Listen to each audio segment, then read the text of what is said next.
Buen día a todos, un gusto estar acá. Agradezco la presencia de todos y me sumo a los agradecimientos a la comisión directiva por estar acá en las jornadas y por otras tantas actividades que venimos sosteniendo.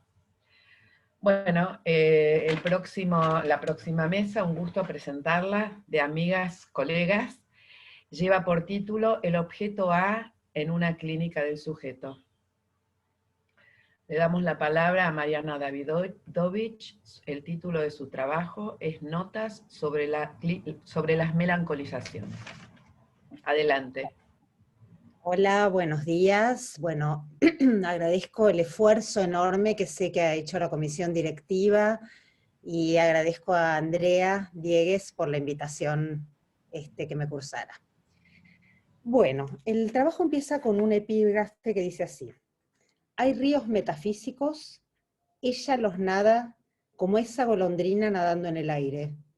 Yo describo y defino y deseo esos ríos. Ella los nada. Yo los busco, los encuentro, los miro desde el puente. Ella los nada. Déjame ver algún día como ven tus ojos. Hay sujetos que perdieron la alegría de vivir y están sumergidos en una profunda tristeza. No nadan, ni siquiera miran los ríos desde el puente. No estamos hablando del duelo, ese tiempo necesario del dolor, del proceso, del trabajo y del tiempo que requiere la elaboración de la pérdida de un ser querido, por ejemplo, en el que se consuma la pérdida del objeto por segunda vez, proceso que llevará a la disponibilidad de la libido para investir otro objeto. Es decir, que efecto de esa elaboración, la pérdida se transformará en una falta. En ciertas melancolizaciones, me refiero a impases dentro del funcionamiento neurótico, sin que haya habido forclusión del nombre del padre, el sujeto se ve inundado por cierto estado de dolor psíquico que se sostiene.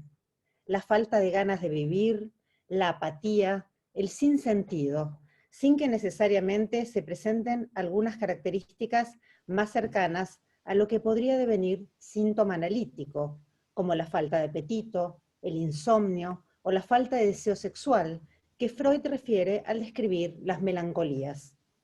Ni siquiera los autorreproches o las quejas, que Freud indica que son querellas hacia el objeto, envuelven el decir.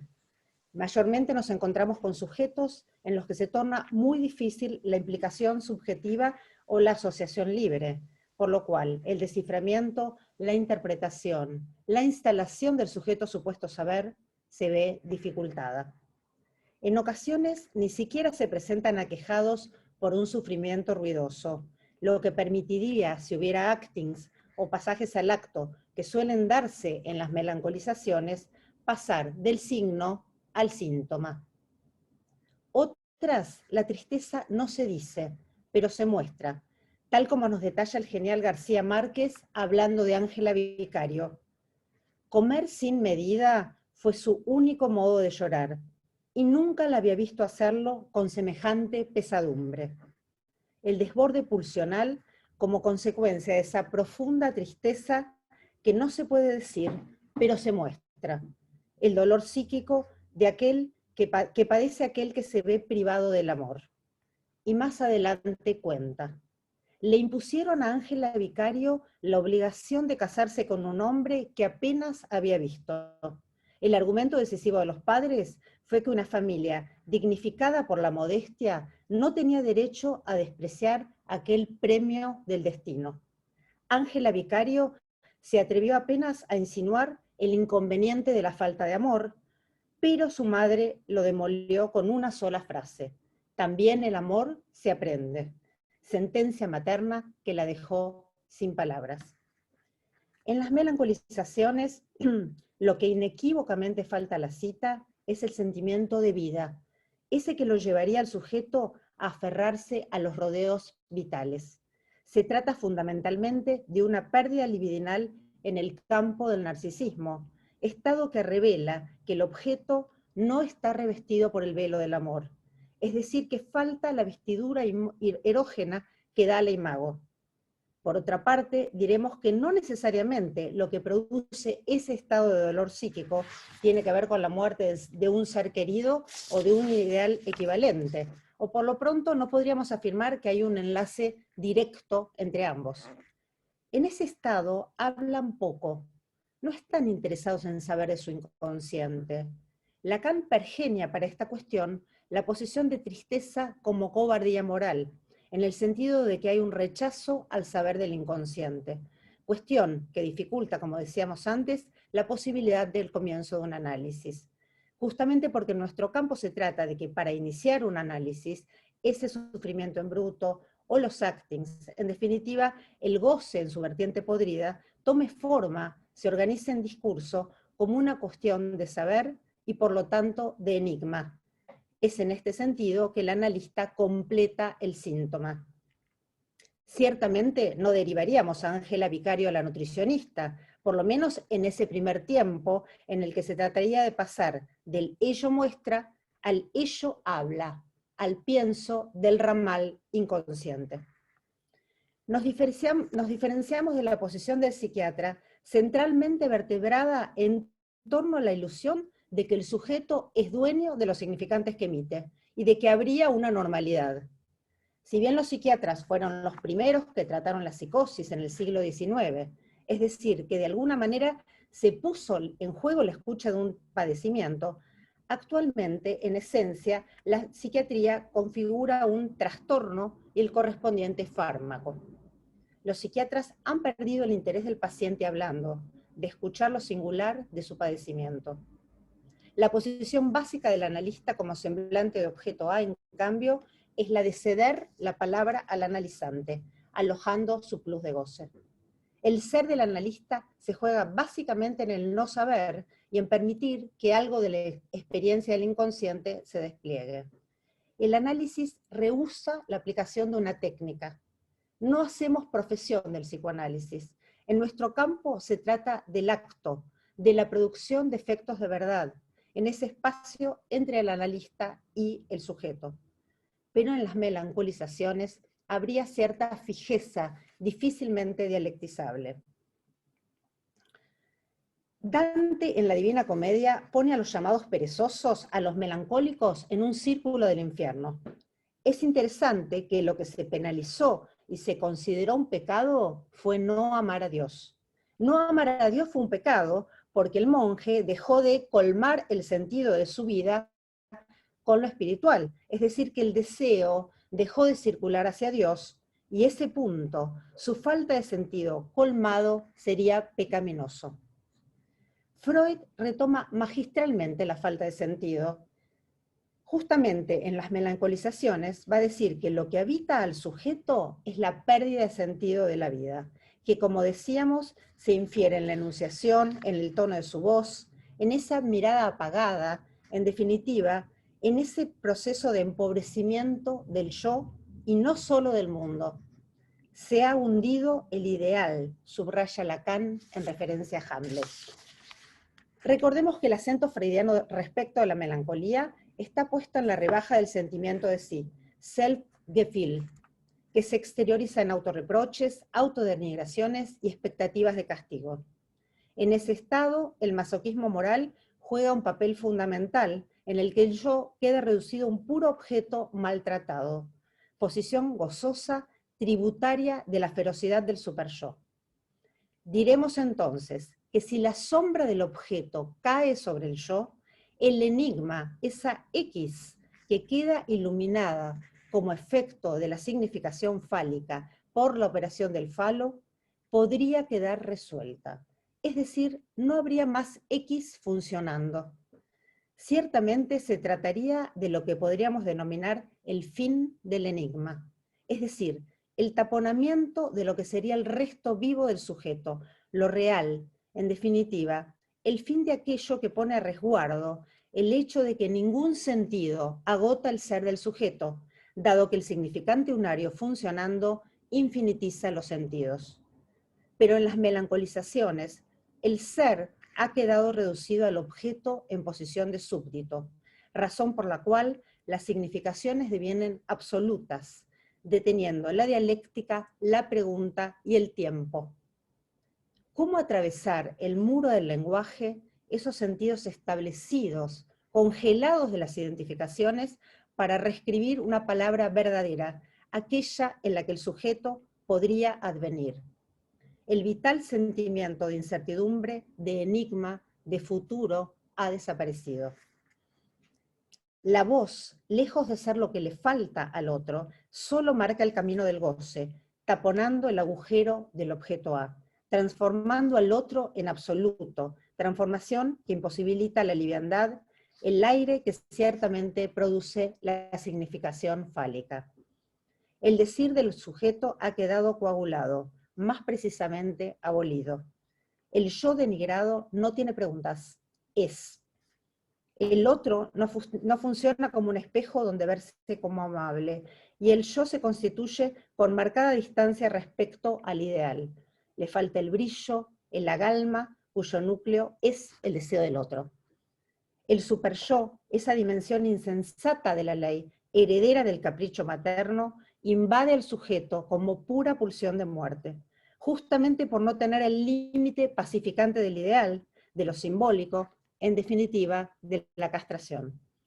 Siderado el sujeto por el imperativo del superyo, el gran ausente es el tiempo futuro. La vivencia del futuro sería como una mancha sin página en blanco. Tampoco se alcanza el presente, porque el sujeto desvitalizado está siempre atrás, lleno de imágenes del pasado que no pasan al estatuto de recuerdo. Funes, el memorioso, lo recuerda todo, y por lo tanto no tiene presente, porque está atrás, no alcanza el presente.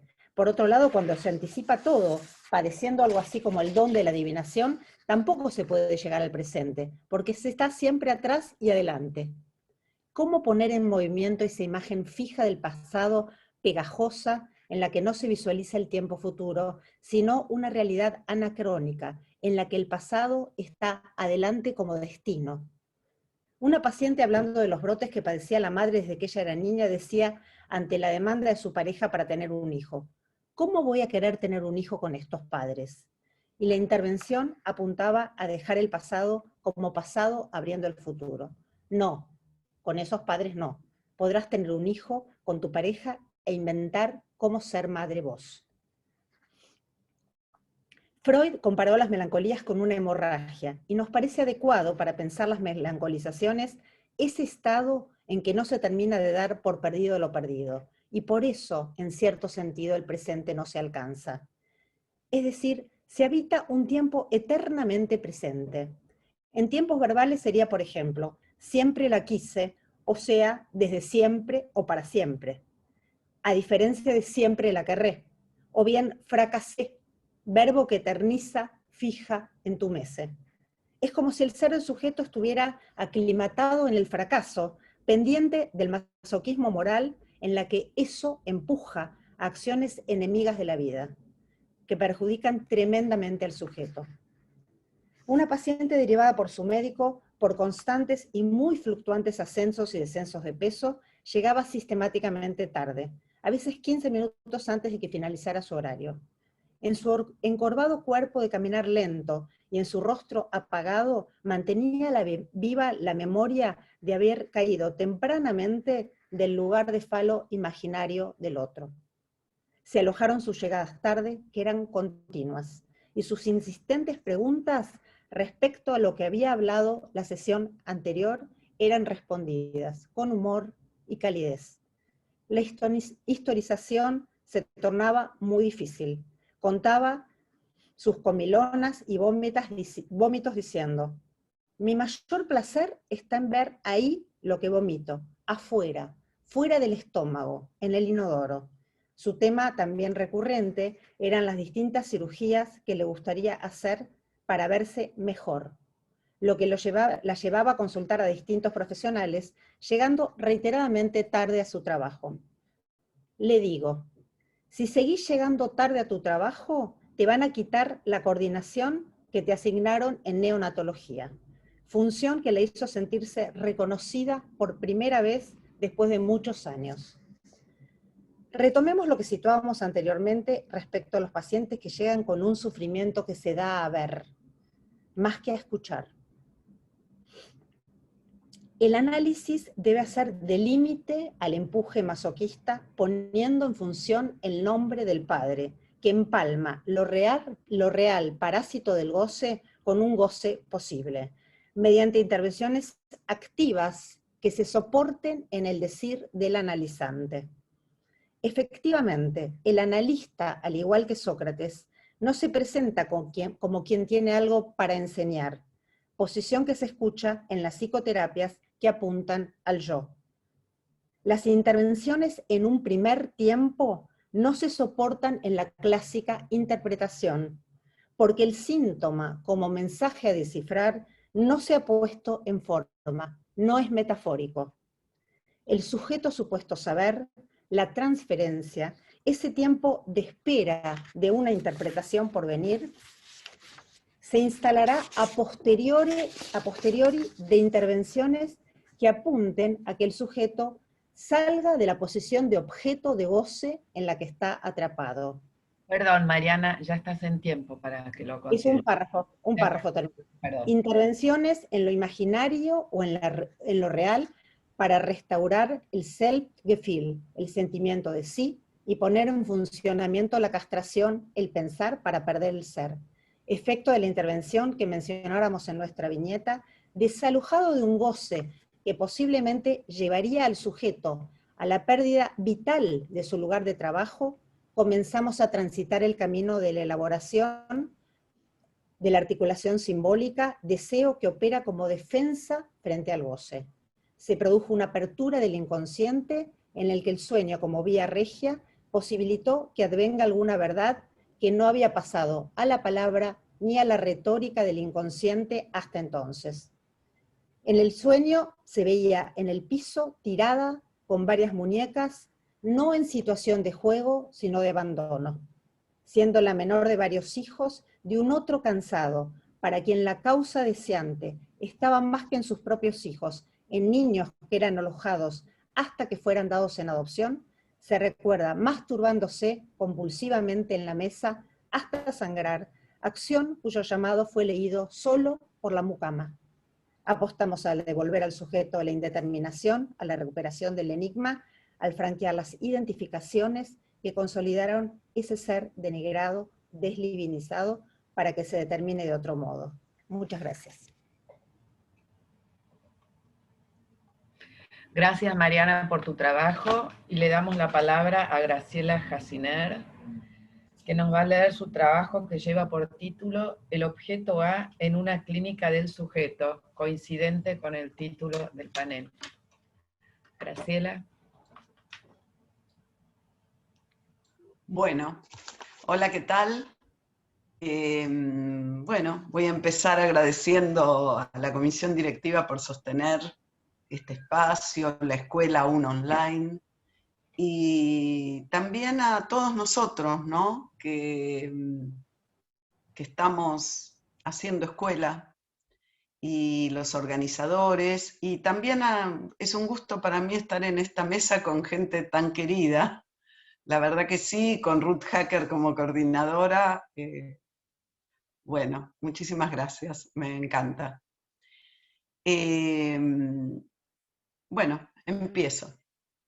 Es Lacan quien en la clase del 9 de enero de 1973, seminario Ancor, dice: se trata de discernir cuál es el oficio del discurso analítico y volverlo, si no oficial, al menos oficiante.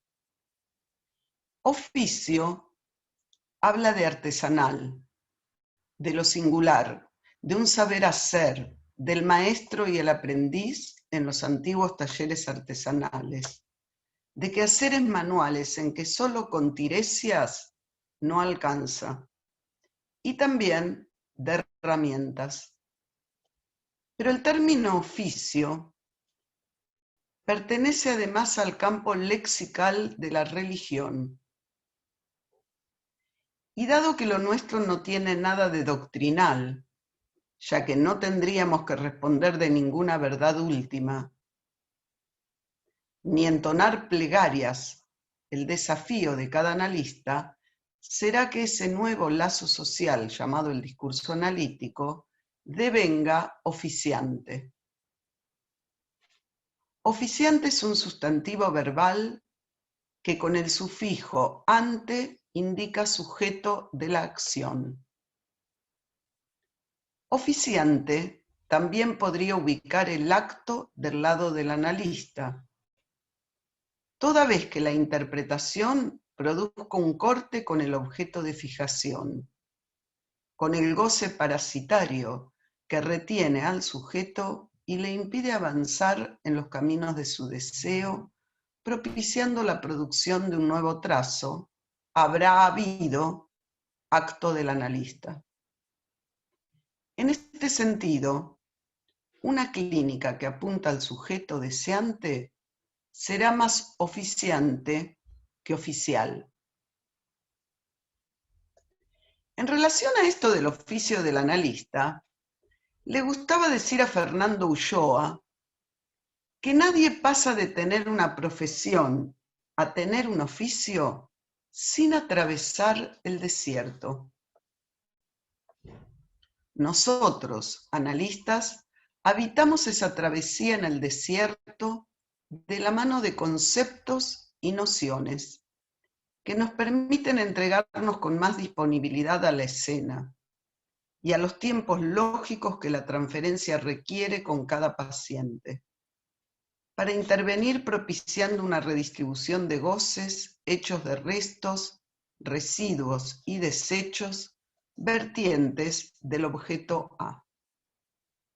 Ya en 1974, en el 7º Congreso de la Escuela Freudiana de París, Lacan nos advierte que lo real es inmundo. De eso, dice Lacan, de lo inmundo se ocupan los analistas, de manera que, contrariamente, sigue Lacan, a lo que se cree, enfrentan lo real mucho más que los científicos. No se ocupan más que de eso.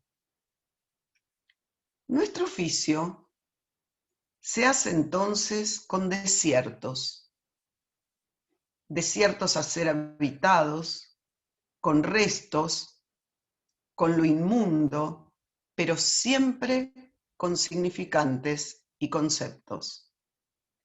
Nos dedicamos al sujeto, el sujeto como efecto y el objeto A como producto. Son rieles por donde transita la dirección de la cura. Me detendré hoy en la noción de objeto A que nos resulta en diferentes sentidos una formalización necesaria para pensar lo que hacemos cuando analizamos. El objeto A solo se trata de una letra, nos recuerda Lacan en Ancor. No es especularizable, ni ocupa un lugar en el espacio. O sea, no es un objeto sensible, sino una operatoria lógica. Y sin embargo, es sensible. Y tiene una cara real, o sea, es inmundo, pero no sin el significante. Objeto A entre el sujeto y el otro. Si aludimos al sujeto, nos referimos al otro del lenguaje que lo antecede, o sea, un sujeto que se constituye en el campo del otro, y en esta operatoria se produce un resto, el objeto A. En 1963, en el Seminario de la Angustia, se plantean 3 operaciones conocidas que se juegan para el sujeto en el campo del otro y de las que resulta un sujeto dividido, el otro barrado y un resto, el objeto A. Dicha operatoria no es exacta.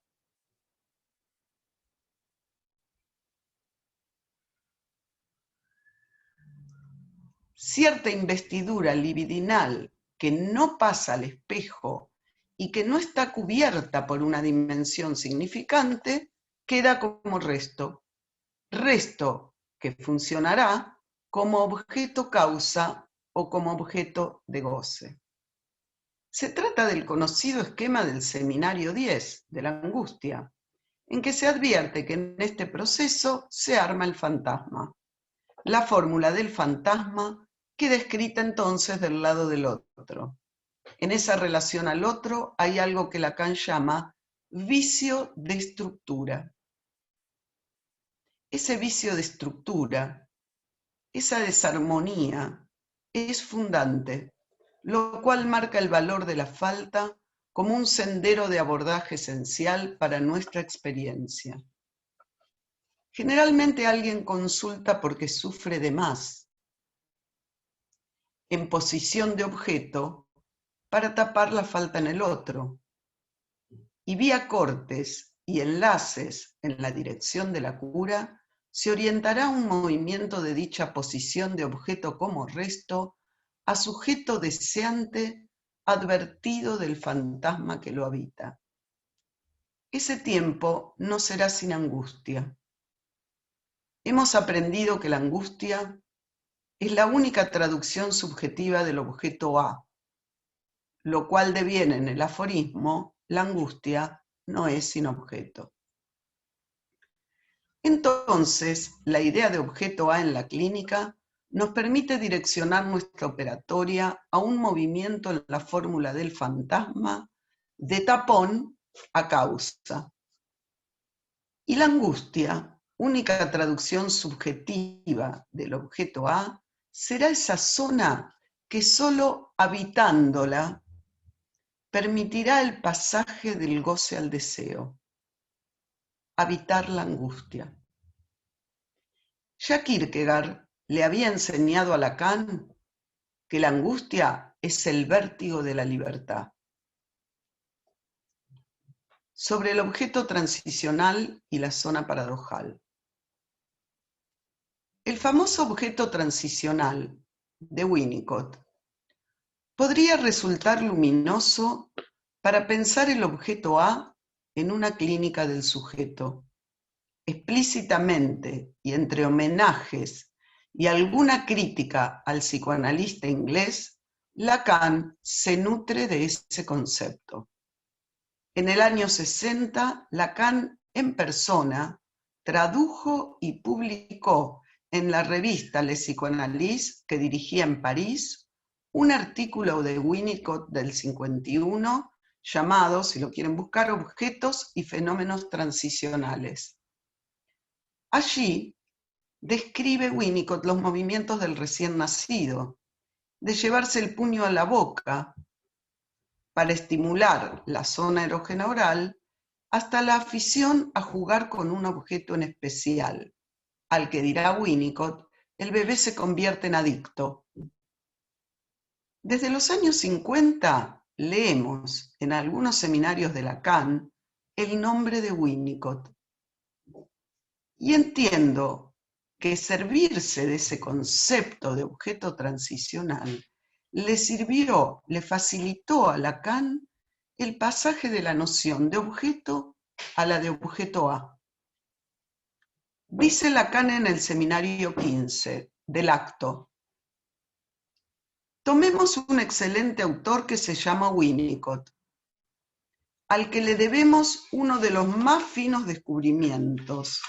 Me recuerda y nunca dejará de volver a mis recuerdos, en homenaje, la ayuda que el objeto transicional me aportó, dice Lacan, cuando yo me interrogaba sobre la forma de desmistificar esa función del objeto llamado parcial, tal como lo vemos sostener para soportar la teoría más abstrusa, la más mistificante, la menos clínica, sobre las pretendidas relaciones desarrollantes de lo pregenital con relación a lo genital.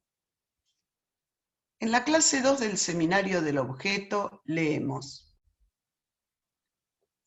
es un objeto ambiguo, el objeto transicional, que se encuentra entre la madre y el bebé y al propósito del cual no se puede hablar ni de realidad ni de irrealidad. Continúa Lacan, así es como se expresa con mucha pertinencia el señor Winnicott.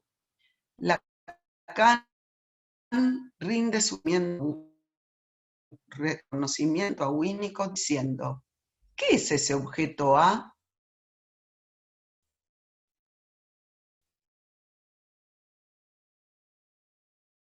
Que no está. El tema, creo, es que el objeto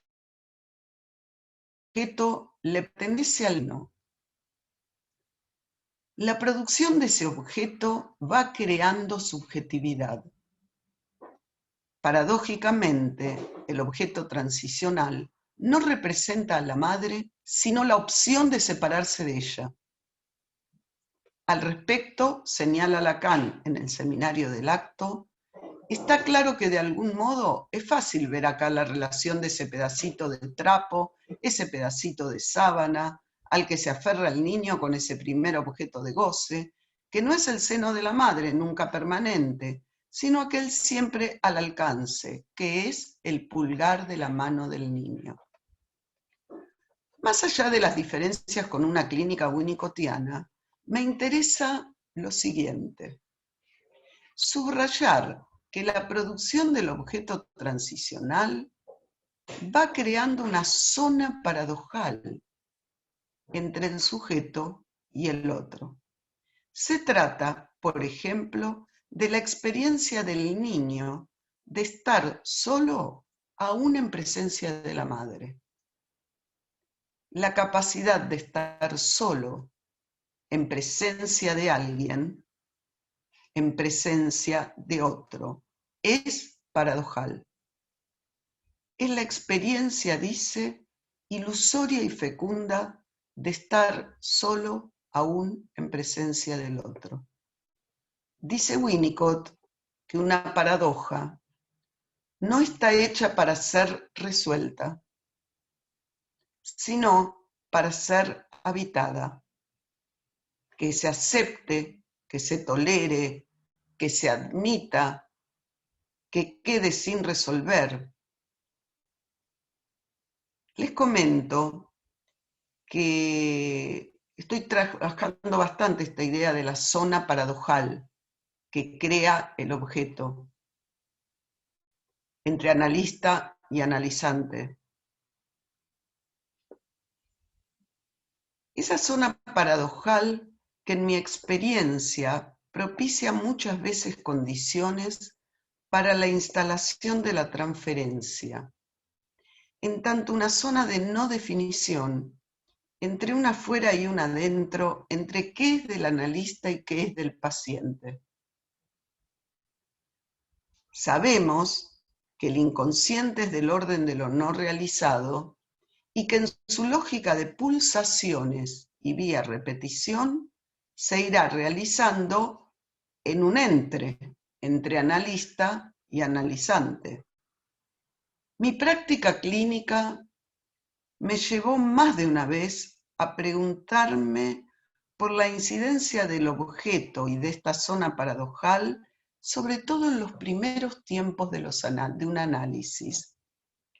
O sea, pensar también esta dimensión del objeto, fundando esa zona paradojal, no solo el objeto no solo en su articulación en los tiempos de la transferencia al semblante de objeto A que ocupa el analista en el discurso analítico, sino también en este otro sentido que estoy planteando, operando especialmente en los primeros tiempos de una cura.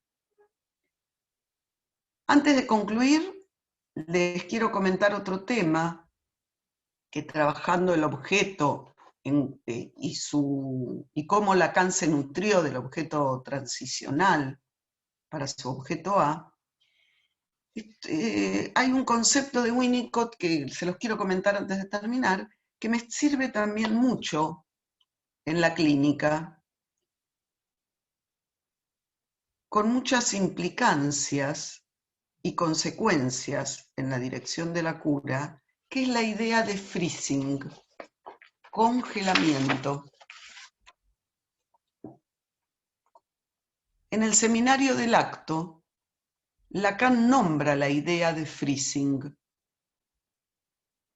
refiriéndose a esta idea winnicottiana que alude a un tiempo muy temprano del bebé en que no pudo armarse el objeto.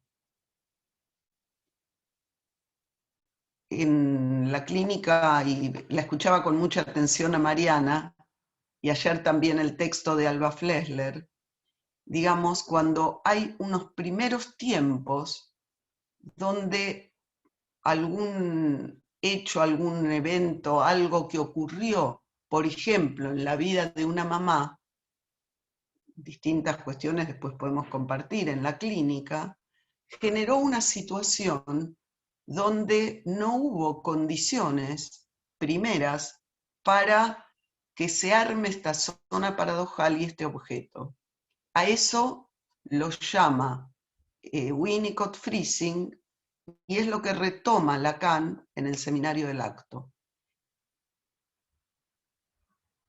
Refiriéndose a ese tiempo muy temprano en que no pudo empezar a armarse el objeto, dice Lacan: cuando el entorno no es apropiado en los primeros días, los primeros meses del bebé, algo puede funcionar que hace ese freezing, esta congelación.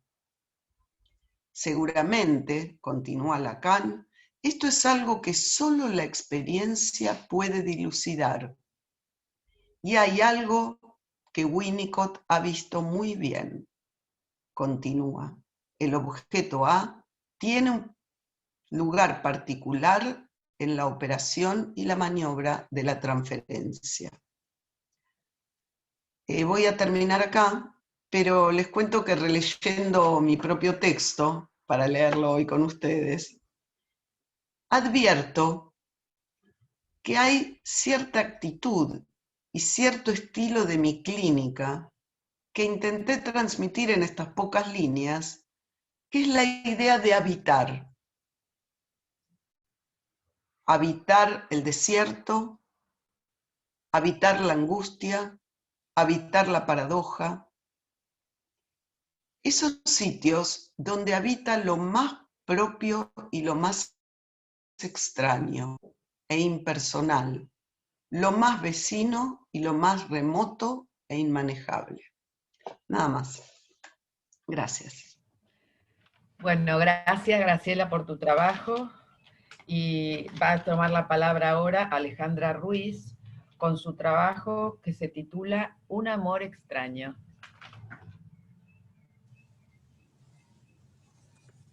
Bueno, muchas gracias, muy contenta de estar acá en esta mesa tan linda entre amigas, y agradezco mucho la organización de estas jornadas, que realmente son importantes para todos nosotros, y poder seguir trabajando.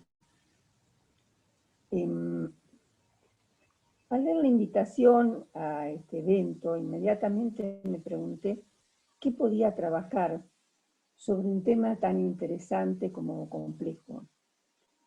Algunas imágenes de la película Matador, que yo había visto muchos años atrás, vinieron a mi mente para plantearme un desafío. Decidí aceptarlo. Se trata de un film de Pedro Almodóvar, acaso uno de los maestros del cine en el arte de plantear las paradojas del goce, el amor y el deseo. Por curioso que parezca, creo que ese film es una oportunidad de revisitar el famoso aforismo de Lacan, que no por haber sido tan utilizado, deja de guardar en sí mismo un secreto. En la clase del 13 de mayo de 1963, reconociendo que puede dar lugar a ciertas risitas burlonas, Lacan afirma: solo el amor permite al goce condescender al deseo. Esta frase, lejos de ser una pastoral, interesa más aún en tanto está enmarcada por otras dos. El amor es la sublimación del deseo y el amor es un hecho cultural. Sin perderlas de vista, me propongo interrogar esta película para ver hasta qué punto esta frase puede inscribirse en situaciones muy diversas, ¿no? En este caso sería una pareja entre dos asesinos seriales, lo cual realmente es una curiosidad que pudiera haber ahí una historia de amor. Pero bueno, Almodóvar tiene esa magia que permite estas cuestiones, ¿no? Bueno, Diego Montes, un afamado torero, tiene un revés durante una corrida, salva su vida pero ya no puede salir al ruedo, es decir, queda maltrecho y camina con un inconveniente. Alejandra, disculpe que la moleste, soy Sabrina la secretaria. ¿Puede acercarse un poquito más al micrófono porque se le escucha muy bajito? No sé Qué en dónde su problema. dispositivo tiene en la entrada de audio, si se puede acercar un poquito más porque se escucha muy bajo. A ver ahora está mejor. Ahí se va escuchando un poquito mejor. Sí, se va acercando, se va escuchando mejor. Muchas gracias, Alejandra, disculpe. Ahí se cerró el micrófono, ábraselo, espere que le permito abrirse. A ver, ahora acepte mi invitación para abrirse el audio. ¿Ahora? Perfecto, ahora sí, muchísimas gracias. Bueno, gracias. Y dígame cualquier cosa, por favor. Este Diego Montes, perdido su lugar prestigioso de torero y su lugar de jugar un goce intenso enlazado al marco simbólico del asesinato ritual, la caída de esta escena le resulta traumática y algo pida que se vea arrojado un derrotero extraño y mortífero. La bravura de enfrentar a los toros de Lidia no es fácilmente sustituible. Esa caída de la escena descompone irremediablemente algo de su goce, ahora desenlazado. La película comienza con una escena de masturbación. El sujeto goza viendo en la televisión, como cuadro dentro del cuadro, hermosas mujeres que son decapitadas o acuchilladas, asesinatos sangrientos que lo excitan y lo conducen a un orgasmo trabajoso. La escena es muy cruda, no solo por lo descarnado del goce, sino también por los excesos de la carne que se acopia. Si la masturbación es el goce del idiota, aquí idiota se asimila a lo más propio, al carácter bizarro, lo más bizarro y lo más pornográfico en el sentido de encuadre macabro y kitsch, ¿no? Hay algo lóbrego en esa escena, en esa carnicería femenina que Almodóvar nos da a ver, con algunos toques de humor. Acá me dice que me silenciaron, ¿puede ser? No, Alejandra, se le escucha, quédese tranquila que le vamos a Bueno, se avisar. escucha bien ahora, bueno. Maestro de un pintoresquismo, seguidamente se lo ve a Diego matar a dos mujeres, una ahogada y otra decapitada. Maestro de un pintoresquismo rancio, Almodóvar pone en escena la rareza de la condición del goce perverso, pero también la rareza de lo perverso del goce en sí, en su fijeza libidinal. Hay que ver en la escena de masturbación una indicación de que entramos en el ámbito del fantasma. ¿Se trata del fantasma perverso o es una puesta en escena de lo perverso del fantasma neurótico? ¿O es la ruptura del fantasma? ¿O es un momento de caída del fantasma? Aparece allí María Cardenal, que es una abogada muy, muy bonita que se ve allí, mata a dos o tres caballeros, luego de tener relaciones, y los mata con un arpón que es que clava exactamente en el mismo lugar en el que se mata al toro. Es decir, este arpón del pelo ella lo usa después de tener relaciones y de gozar, mata al hombre con ese arpón. Bueno, que va al lugar ese donde la estocada derriba al toro en el momento culminante del ritual. Así hay dos posiciones diferentes. Él mata a las mujeres en lugar de los toros a los que ya no puede matar. Ella, en cambio, mata identificada al lugar del torero que no puede ser. El encuentro entre esos dos fantasmas no debe demorarse. Obviamente se van a encontrar ellos en la película. La primera vez ella lo conduce a un cine y de allí al baño de hombres.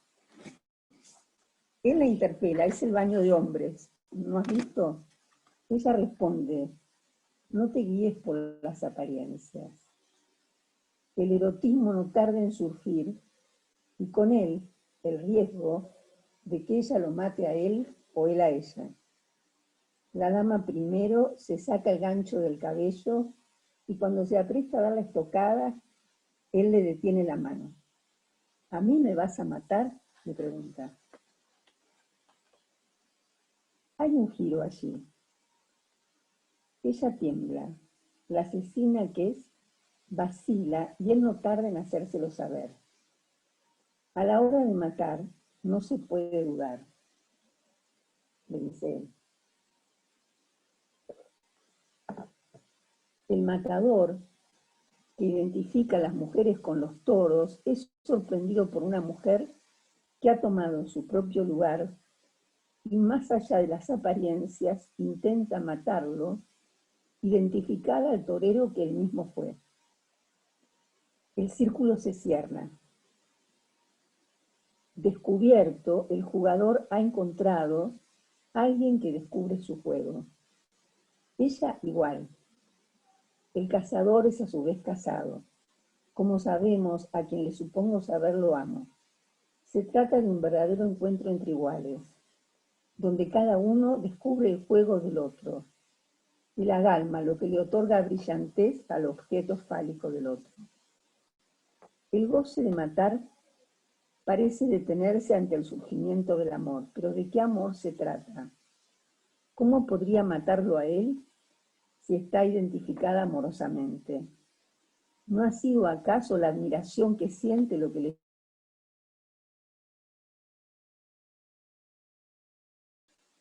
la ha conducido a enamorarse de él? Hay una cuestión que voy a contar bastante rápidamente porque no me puedo detener, pero en la película se va a ver que ella estaba presente en la corrida de toros cuando a él lo inviste este toro, y que justamente, digamos, en la filmación de la corrida parece que él se da cuenta que es ella la que se levanta y grita no puede ser, cuando a él lo había investido el toro. Es decir, que efectivamente, y luego hay otra cuestión que es que ella tiene, hablando del frisado, ella tiene un museo en su casa que es todo de objetos de él. Su capa de torero, digamos, distintos objetos, como si ella armase ahí un museo, un culto de objetos del torero en su momento de gloria. Así que ahí se ve que ella está identificada ahí. Bueno.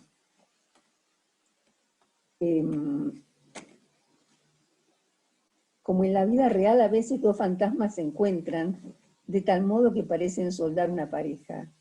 La impresión de que estaban destinados el uno al otro se impone, señalando al mismo tiempo el azar del encuentro y las fuerzas del destino. ¿Por qué no te encontré antes? Estabas ahí, pero no te vi. Estamos indisolublemente ligados. Él le obsequiará su capa de torero más importante, es decir, algo que ella ya le ha pedido.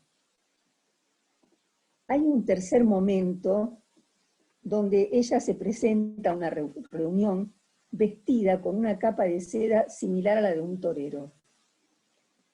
Diego le clava la mirada. En ese momento ella se da vuelta y le muestra su espalda desnuda. Un tajo profundo del vestido deja ver exactamente el triángulo de la espalda, entre la nuca y la cintura. Ese mismo triángulo en el que ella y él saben matar. Al ver la espalda, él sonríe, no hay duda. Ese giro de ella marca un cambio de posición.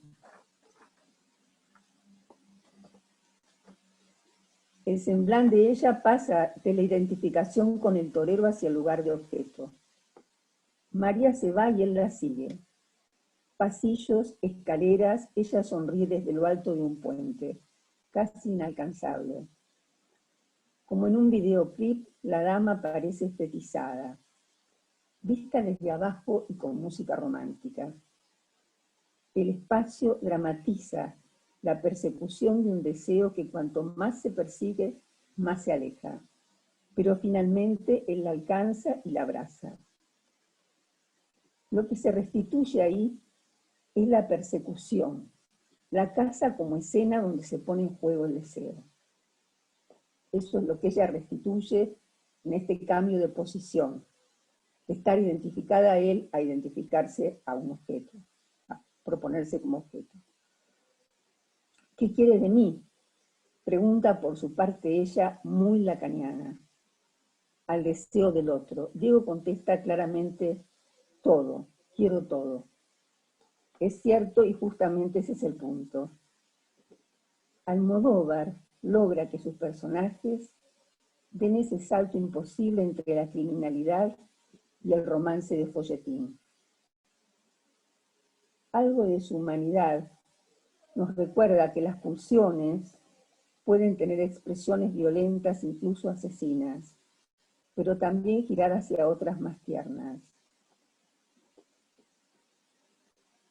Ella, con un amor que ofrece al mismo tiempo su cara temible, mostrará cómo durante todos estos años, desde que él tuvo su occidente, ha ido coleccionando objetos que le pertenecieron. Almodóvar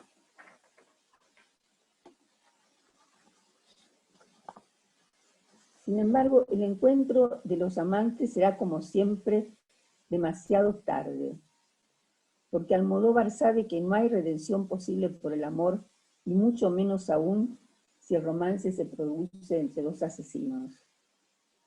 Y porque cuando uno encuentra en el otro la marca mortal que en cierto sentido estaba buscando, y que a su vez señala su propia finitud, ya tienen un tendal de muertos y son buscados por la policía. No hay retorno.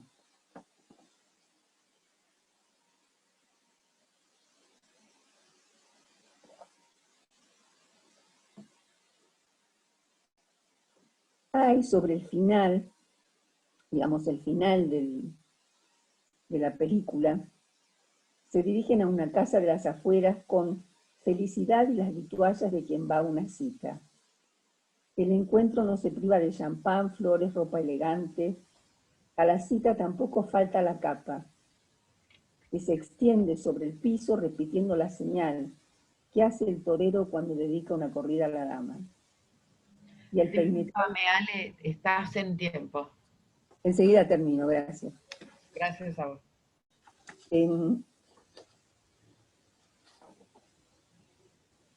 Sí. Y el peinetón para el pelo, comprado en una joyería. Ambos elementos ponen en escena que la cita con la vida es también con la muerte. Allí dicen, hacen el amor en lugar de tener sexo. Ella confiesa, nadie me había besado así. Hasta ahora había hecho el amor sola. Te quiero más que a mí misma muerta. El amor es lo que permite aquí ese lazo entre el goce autoerótico y el encuentro con el objeto de deseo.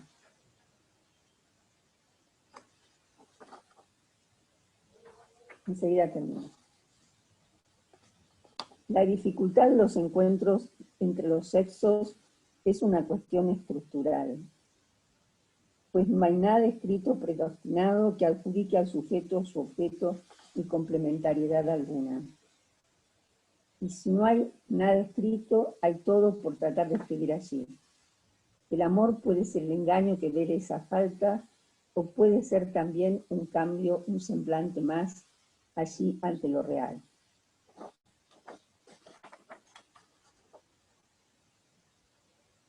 Bueno, como obviamente Almodóvar es muy sabio, muestra toda esta escena de asesinato, pero la cámara se detiene y los presenta abrazados sin una gota de sangre. Es decir, que han muerto, pero no se sabe cómo fue, ni hay restos, es decir, como los héroes de Sade no tienen marca de este asesinato que se realiza mutuamente. Bueno, muchas gracias. Gracias, Ale, por tu trabajo, y le damos la palabra a María Eugenia Vila.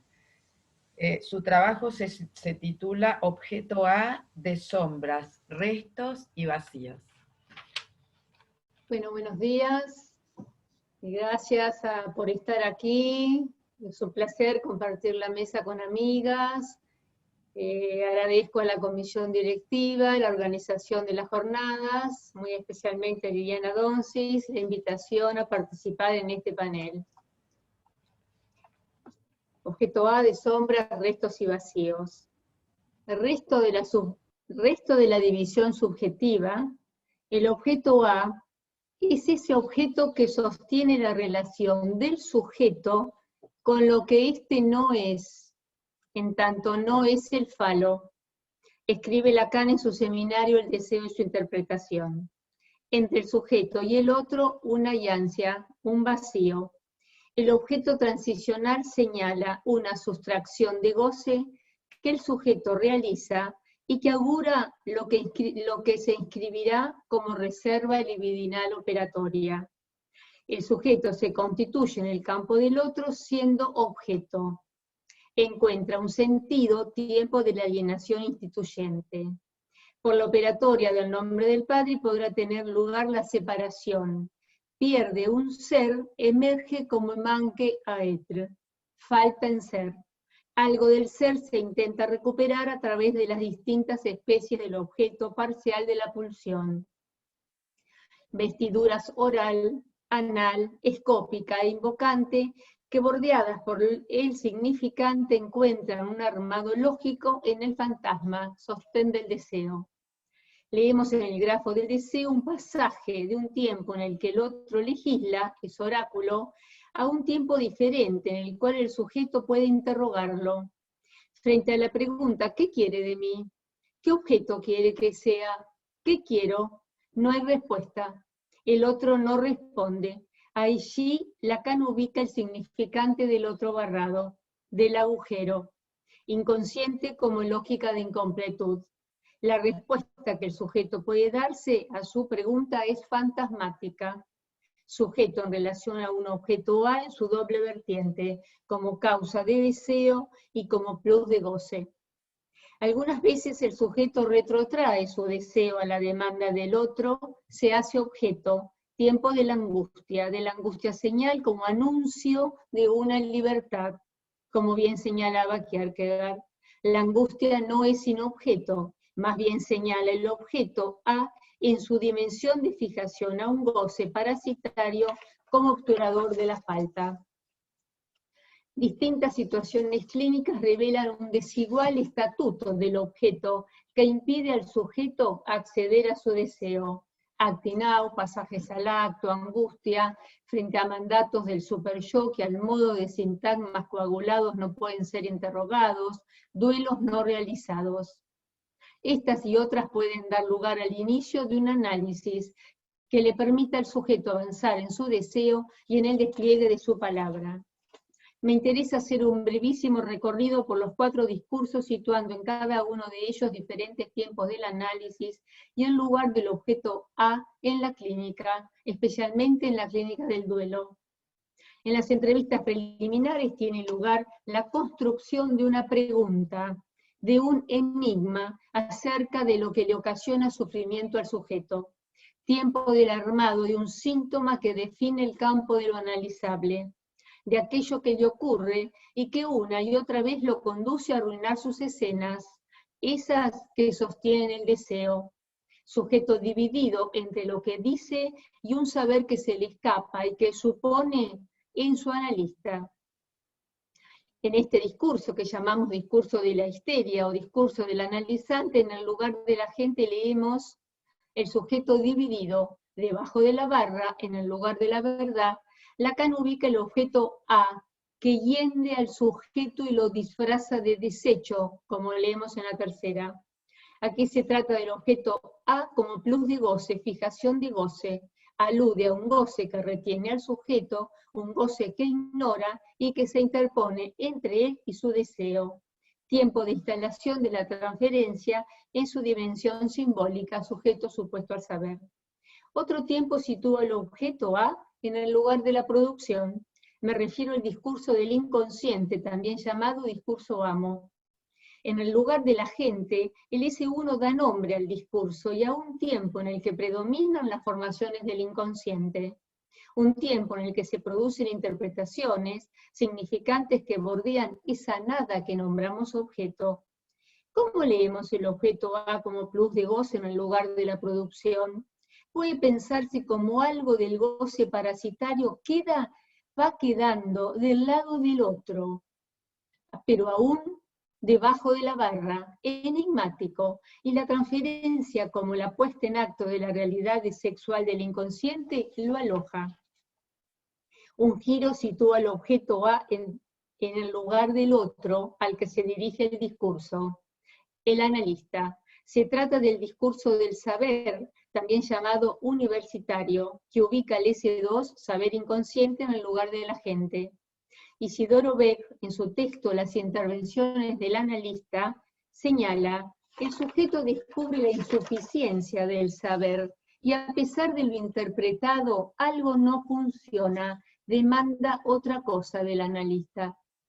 Este es un tiempo en el que se trata de la presencia del analista como manifestación del inconsciente. Efecto del discurso, se produce un semblante, cubierta imaginaria de un pedazo de real que el analista sostiene. Esto no es sin que opere la función deseo del analista. El analista es convocado a un lugar que es efecto de los significantes que van siendo desplegados de la historia libidinal del analizante. El discurso engendra un semblante, presencia de un goce que va siendo bordeado por los significantes. El semblante insinúa el objeto que atañe a la fijación de goce que retiene al sujeto. En este sentido, el semblante no es apariencia de nada, es lo que es. En el discurso del analista, el objeto A ocupa el lugar de la gente. A como causa de deseo, tiempo del acto, tiempo de un corte con ese objeto que operó en la transferencia en su dimensión de plus de goce. En el seminario del acto psicoanalítico, Lacan ubica en el cuadrángulo disyunción de menos phi de A. Alude a la reescritura de la castración simbólica, producción de un significante nuevo, retorno del trazo que representa al sujeto. Una breve viñeta clínica. Adela consulta en el hospital muy desolada, frente a la muerte sorpresiva de su marido. Padre de sus 2 hijos, compañero de ruta por más de 30 años. Trabajamos en cada una de las sesiones a las que no falta nunca, con lapsus, cuestiones de su historia, especialmente las referidas a las que vivió con su marido. Se casó muy joven y pasó, como ella dice, de estar cuidada por su mamá a estar con él. En algunas oportunidades, día de la primavera, Navidad, ha traído un hermoso ramo de flores. Un día, en el que trae un ramo de flores, comenta que ella siempre lleva flores al cementerio. La transferencia presta superficie, y es en la escena del análisis donde resuena algo de lo indecible de la muerte. Tiempo de trabajo de duelo. Seguimos trabajando y en otra oportunidad trae una caja de bombones de regalo. Pareciera que los bombones es algo diferente a las flores, son para los muertos. Pasado un tiempo trae flores y un sueño. El marido va caminando antes que ella y su cuñada. Ambas caminan más atrás. Ella intenta apurarse y la cuñada la retiene. Le dice, nosotras no, vamos despacio. El marido se adelanta, se mete en el río, desaparece. Le digo, él se fue antes. Lectura de la letra que posibilita la caída del objeto que operaba en el trabajo de duelo vía identificación. Es el marido quien murió, ella no. Disfrutar de la vida, compartir bombones, implica aceptar no solo la muerte de su marido, sino también que por ahora ella vive. Más tranquila, aliviada del dolor que ocupa espacio, como bien señala Margarita Duras, encuentra paz, genera proyectos nuevos. Su análisis continúa y en diferentes escenas y lazos sociales retorna a ese lugar, como dije al inicio. Se casó joven y pasó de ser cuidada por la madre a estar con él. Lugar que reclama operaciones de corte que restan realizarse respecto de ese otro que la habita. Ahora bien, en el duelo, ¿de qué objeto se trata?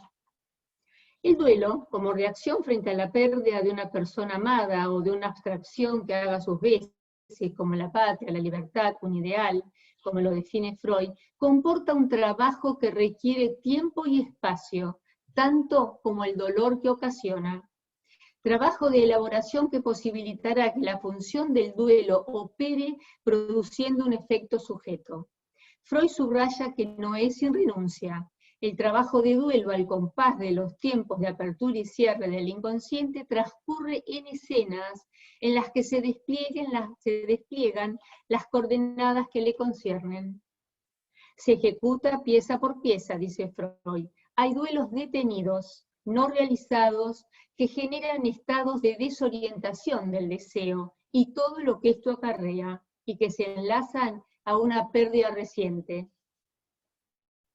En el seminario El deseo y su interpretación plantea Lacan que se trata del duelo por el falo. Dejar de ser el falo imaginario concierne al pasaje del ser al tener, tiempo de la metáfora paterna. En este sentido, en un trabajo de duelo, puede tratarse de la pérdida del objeto que recrea ese lugar de falo imaginario reeditado en un lazo de amor.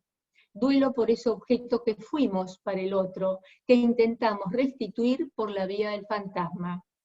Es decir, el trabajo de duelo algunas veces concierne a una reedición del duelo por el cual un sujeto ha podido exiliarse del campo del otro. Ese exilio originario crea sus vestimentas, transcurre por escenas. En el seminario de la angustia, Lacan señala que estamos de duelo por alguien de quien podemos decir yo era su falta. Por consiguiente, frente a cada situación de duelo, será menester interrogar qué se perdió con el ser querido, qué del deseo y el goce se manifestaba en ese lazo afectivo. Te amo, pero busco en ti algo más que ti, el objeto A, dice Lacan. En el lazo amoroso, con el partener, con un maestro, con un abuelo, puede encontrarse el objeto A, causa de deseo, luz de goce, y frente a su pérdida, estar de duelo. Frente a la pérdida se produce una identificación que obtura el lugar de la falta e impide al sujeto disponer del vacío que es causa. El trabajo de duelo concierne a la estructura RSI del Parletre, que opera en lo simbólico, en la producción de un significante que relance la cadena y permita la caída del objeto, que se produzca el objeto como perdido, lo que no es sino una pérdida de goce. Sombra del objeto que retiene al sujeto hasta el tiempo de la efectuación del duelo. Este se corresponde con la producción del objeto como caído y un significante en más, lo que no es sin la recreación del entramado imaginario que provea sentidos nuevos. Adela, en un primer tiempo del análisis, realiza un trabajo de duelo por la pérdida en lo real de su compañero. Reitero, pasó de ser cuidada por la mamá a estar con su marido. En otro tiempo del análisis fue teniendo lugar el recorte de una pregunta, un enigma, a partir de lo que le ocurría en sus lazos sociales, especialmente con la jefa, discurso del analizante. A través del análisis de sueños a repetición, con una nena que cae, muere, desaparece, discurso del inconsciente, y por el despliegue de la palabra y lo que con ella se manifestaba en la producción del objeto en la escena del análisis, discurso del saber, tiene lugar el corte con ese lugar de nena de mamá que comporta un goce, tiempo del acto que libera al sujeto de un goce pulsional inconsciente, discurso del acto analítico. Me interesa distinguir la efectuación del duelo en la que se produce la caída del objeto que comporta una identificación, duelo logrado, de otro tiempo, el tiempo del acto en el que tiene lugar la disyunción de menos phi de A, reescritura